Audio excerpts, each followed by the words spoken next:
পুরুষের জন্য আসলে রাগ শোভা পায় না। আমি নিজেকে সেই কাতারে দোষী সাব্যস্ত করে জাস্ট আমলের নিয়তে বলছি, পুরুষের জন্য অতিরিক্ত রাগ কখনোই শোভা পায় না। মাথায় রাখবেন, প্রকৃত পুরুষ হচ্ছে সেই পুরুষ যে তার প্রচন্ড রাগের মাথায় ভাষাকে কন্ট্রোল করতে পারে, ব্যক্তিত্ব ধরে রাখতে পারে, অন্যকে ব্লেম না করে জাস্ট পুরো পরিস্থিতিকে যে পুরুষ ঠান্ডা মাথায় নীরবতার সাথে হ্যান্ডেল করতে পারে, he is the real man. ঠিক কিনা বলেন?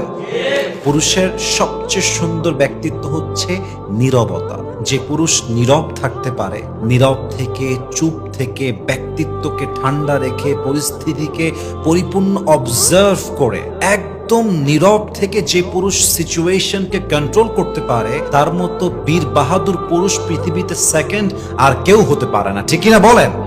আপনি হাদিস পড়েন, আল্লাহর হাবিব সাল্লাল্লাহু আলাইহি ওয়াসাল্লাম যতক্ষণ পর্যন্ত শরীয়তের বিধান লঙ্ঘন না হতো, তিনি কখনো রাগ করতেন না। এজন্য যতই রাগ উঠুক, রাগ হচ্ছে ঝড়ের মতো, একটা বিশাল বড় ঝড়ের মতো। এই রাগ আসলে মানুষ কন্ট্রোল করতে পারে না, but you have to control your anger.